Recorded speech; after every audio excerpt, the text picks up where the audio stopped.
మొదటగా ఇంతటి ఘనమైన కార్యక్రమానికి అధ్యక్షత బాధ్యతలు వహిస్తున్నటువంటి మన పాఠశాల ప్రధానోపాధ్యాయురాలు శ్రీమతి కల్పన మేడం గారికి, అదేవిధంగా మన పాఠశాల ఇంత రంగులు అద్దుకున్నా ఎంతో అందంగా ఉంది. ఆ అందానికి మరింత అందాన్ని చేకూర్చే విధంగా నూతన పాలక వర్గం ఇచ్చేసి ఇన్ని రోజులు పోసిపోయినటువంటి ఈ యొక్క వేదికకు నిజమైనటువంటి అందాన్ని తీసుకొచ్చినటువంటి ఈ పాలక వర్గానికి పేరు పేరున ప్రతి ఒక్కరికి, స్టేజ్ మీద ఉన్న ప్రతి ఒక్కరికి కూడా 77వ గణతంత్ర దినోత్సవ శుభాకాంక్షలు తెలియజేస్తున్నాను. మొదటగా పాలకవర్గం గురించి 2 నిమిషాలు మాట్లాడతా. మన గోదావరిగూడెంలోని గ్రామ ప్రజలందరి ఆదరాభిమానాలు గెలుపొంది అంటే ఎంతో కొంత వీళ్ళు మనకు మంచి చేస్తారు, మార్పు తీసుకొస్తారని నమ్మి గెలిపించి ఇక్కడ పంపించినందుకు వారికి మరొకసారి నేను హృదయపూర్వక ధన్యవాదాలు తెలియజేస్తున్నాను, శుభాకాంక్షలు తెలియజేస్తున్నాను. అయితే ఇక్కడ ఒక చిన్న కథ చెప్తా. దేనికి సంబంధించిందంటే చదువు యొక్క గొప్పతనం గురించి చెప్పే సందర్భం చెప్తాను. అదేవిధంగా మన పాఠశాల అభివృద్ధి ఏ విధంగా జరిగింది 2 విషయాలు చెప్తా. చదువు గొప్పతనం వాస్తవానికి హిందూ సాంప్రదాయం ప్రకారము మనకు ఎంతమంది దేవతలు ఉంటారు? 3 కోటి మంది దేవతలు, దిక్కులేలే అష్టదిక్పాలకులు ఉంటారు. మరి 3 కోటి మంది దేవతలలో అత్యంత బిజీగా ఉండేటువంటి దేవుడు ఎవరు చెప్పండి? దేవుడు బ్రహ్మదేవుడు. ఎందుకు బ్రహ్మదేవుడు బిజీగా ఉంటాడంటే, మీరు గమనించడం లేదో, అందరి దేవులకు ఒక తల ఉంటే బ్రహ్మదేవుడికి 4 తలలు ఉంటాయి. అవునా కదా? 4 తలలు ఉంటాయి, 8 చేతులు ఉంటాయి. ఎందుకంటే ఆయన బిజీగా ఉంటాడు, చాలా బిజీగా ఉంటాడు. అంటే ఒకరు చేసే పని 4 చేయాలి కాబట్టి. ఎందుకంటే ఆయన తలరాతలు రాస్తాడు.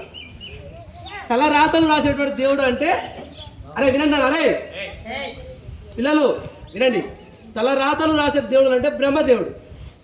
అయితే ఎందుకు అంత బిజీగా ఉంటాడంటే, యాజ్ పర్ రికార్డు ప్రకారము ఓన్లీ మన ఇండియాలోనే నిమిషానికి 50 నుంచి 51 మంది పుడుతురు. గంటకు వచ్చేసి 3407 మంది పుడుతురు.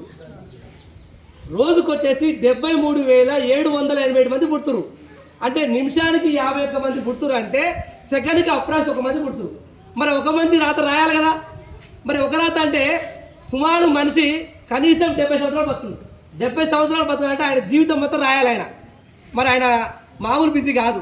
అంత బిజీగా ఉండే బ్రహ్మదేవుడు ఒకరోజు చాలా నివ్వెరపోయిండు, దిగ్భ్రాంతికి లోనైపోయిండు, అసలు నిశ్చేష్టుడు అయిండు, నిస్సాయ స్థితిలో ఉండి మూల కూర్చుండు.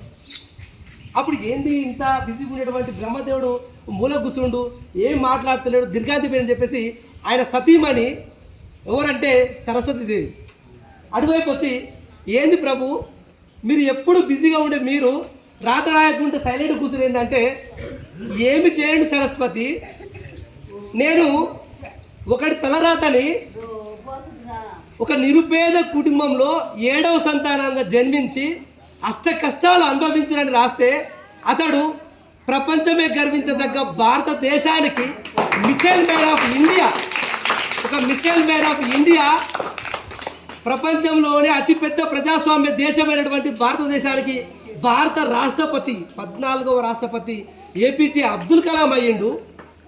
మరొక వ్యక్తి యొక్క తలరాతని ఒక అంటరాని కుటుంబంలో జన్మించి చదువుకు సమాజానికి దూరంగా ఉండని అతని తలరాతను రాస్తే ఇలా ప్రపంచంలోనే అత్యంత విగ్రహాలు నెలకొల్పబడి అందరి చేత పూజింపబడుతున్నటువంటి డాక్టర్ బిఆర్ అంబేద్కర్ అయ్యిండు.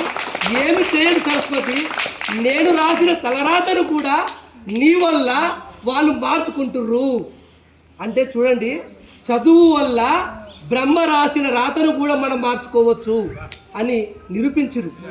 కాబట్టి చదువు యొక్క గొప్పతనము, ఆ చదువుకి ఎంత విలువ ఉండాలంటే, ఒక ఊరిలో గుడికి ఎంత విలువ ఉంటుందో బడికి అంతే విలువ ఉండాలి.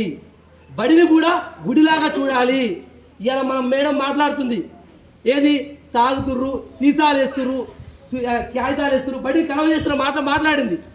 ఈ రోజు నుంచి ఈ విషయాన్ని ఇక్కడికి వచ్చిన మీరు, ఇక్కడ రాని అందరికీ తెలియపరచాలి. అది నేను ఈ సభాముఖంగా తెలియజేస్తున్నా. అదేవిధంగా నాకు తెలిసి మన తిప్పర్తి మండలంలోనే అత్యంత చిన్న వయసు సర్పంచి మన చక్రవర్తి సాబ్. మరి ఆ రోజు వాళ్ళ అమ్మ నాన్న దాదాపు 36 ఏళ్ళ కింద మరి వాళ్ళ అమ్మ నాన్న ఏమని ఊహించి పెట్టారో తెలియదు చక్రవర్తి అంటే మన గతంలో ఎన్ని రాజులు పరిపాలించాలని. మరి నిజంగానే నా కొడుకు గోదావరి సర్పంచ్ అంటే ఊహించి పెట్టలేమో అనిపిస్తుంది. గట్టి క్లాస్ కొనడు భయ్యా. అంటే మనం ఆ విధంగా ఆలోచన చేయాలని చెప్తున్నా, సందర్భంగా చెప్తున్నా. ఇంకో విషయం, మరి పాఠశాల అభివృద్ధి మరి ఏ రకంగా జరిగింది? 2018లో మేము ఆర్డర్ తీసుకున్నప్పుడు తిప్పర్తి మండలం ఎంఆర్సీకి వెళ్ళాం.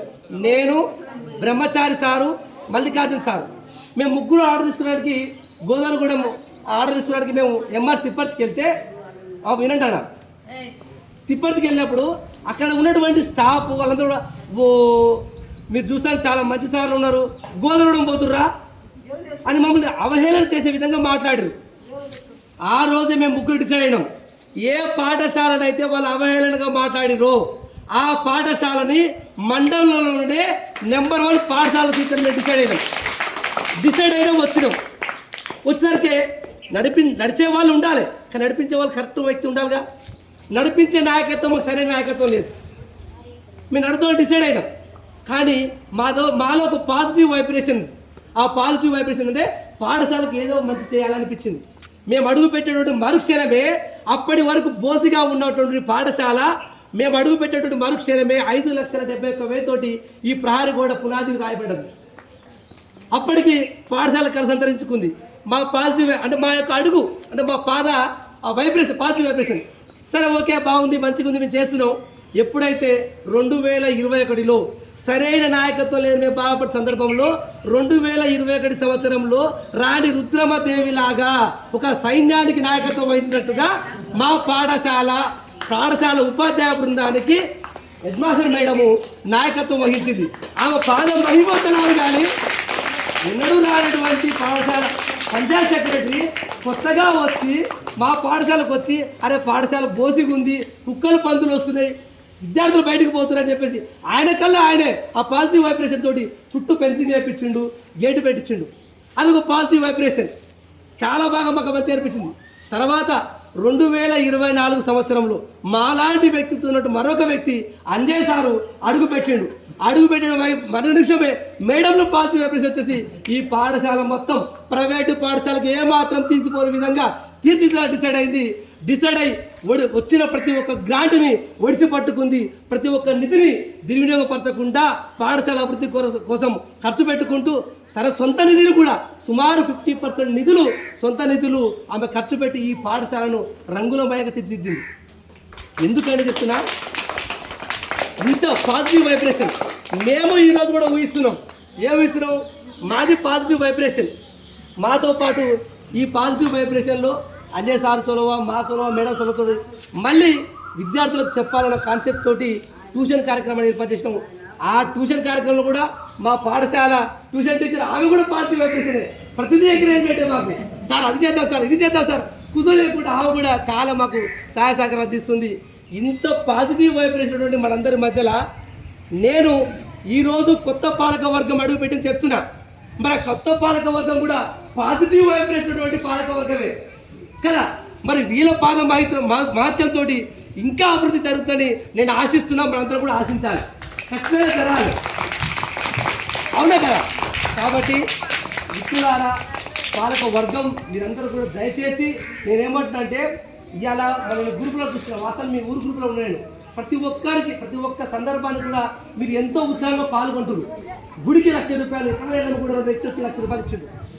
అదే మార్పు సెల్ సరిపోతే చేయి కలుపుకుంటూ సుమారు ₹67,000 గ్యాదర్ చేసి ఆ కుటుంబాన్ని సహకరించారు. ఇదే సర్పంచ్ సాబు, ఉప సర్పంచ్ సాబు కలిసి కూడా వెంకరెడ్డి దగ్గరికి వెళ్ళి మన సార్ పాపిరెడ్డి సార్ కూడా వెళ్ళిపోయి దాదాపు ₹1,00,000 తీసుకొచ్చి ఇచ్చారు. అంటే చేయాలి, ఖచ్చితంగా ఏదో ఒకటి చేయాలనే కాన్సెప్ట్ మీ అందరికీ ఉంది. పాఠశాలను కూడా నేనేం చెప్తున్నా, ఒకటే బడుగు బలహీన వర్గాల ఆశాజ్యోతి డాక్టర్ బిఆర్ అంబేద్కర్ గారు సుమారు 2 సంవత్సరంలో 11 నెలల 18 రోజులు అంటున్నారు. అంటే ఆయన చేసిన కష్టాన్ని 2 సంవత్సరాలు తగ్గించిపోయారు. కానీ మీరు గమనించండి, ఇంకొక 12 రోజులు వేసుకుంటే 3 సంవత్సరాలండి.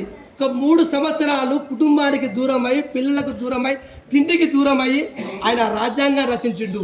రాజ్యాంగం అంటే మరేదో కాదు, ఒక బుక్ అంటే మనం ఎలా ఉండాలి, మన జీవన విధానం ఎలా ఉండాలి, ప్రభుత్వానికి ప్రజలకు ఒక కారు తీసుకుంటే ఆ కారుకు 2 గిన్నెల మధ్యలో ఇరుసు ఎలా ఉంటుందో అలా ఇరుసు అంటే నడిపించేది, ప్రభుత్వాన్ని ప్రజలు నడిపించే ఒక ఇరుసే ఆ యొక్క రాజ్యాంగం. దాంట్లో అందరూ ఎలా ఉండాలనేది రాసి ఉంటుంది. ఆ రాజ్యాంగం రచించుడు కాబట్టి ఇవాళ బడుగు బలహీన వర్గాల పిల్లలందరికీ కూడా ఉచిత ప్రాథమిక విద్య అందాలని ఈరోజు గవర్నమెంట్ పాఠశాలను స్థాపించిండు. ఆయన యొక్క ఆశయాలను సాధిద్దాం, ఆయన యొక్క ఆశయాలను నెరవేర్దాం అన్న కాన్సెప్ట్ మాలో ఉంది కాబట్టి ఈ బడి ఇంత రంగులమయంగా, ఇంత అందంగా, ఇంత నాణ్యంగా తయారైందని నేను సభాముఖంగా మా పాఠశాల తరపున మేము తెలియజేస్తున్నాం. ఈ యొక్క విషయాన్ని మీరందరూ కూడా దృష్టిలో ఉంచుకొని మీరందరూ పాఠశాల అభివృద్ధికి పేరు అందరూ సహకరిస్తారని, నాకు ఈ అవకాశం ఇచ్చిన మీ అందరికీ ధన్యవాదాలు తెలియజేస్తూ ముగిస్తున్నాను.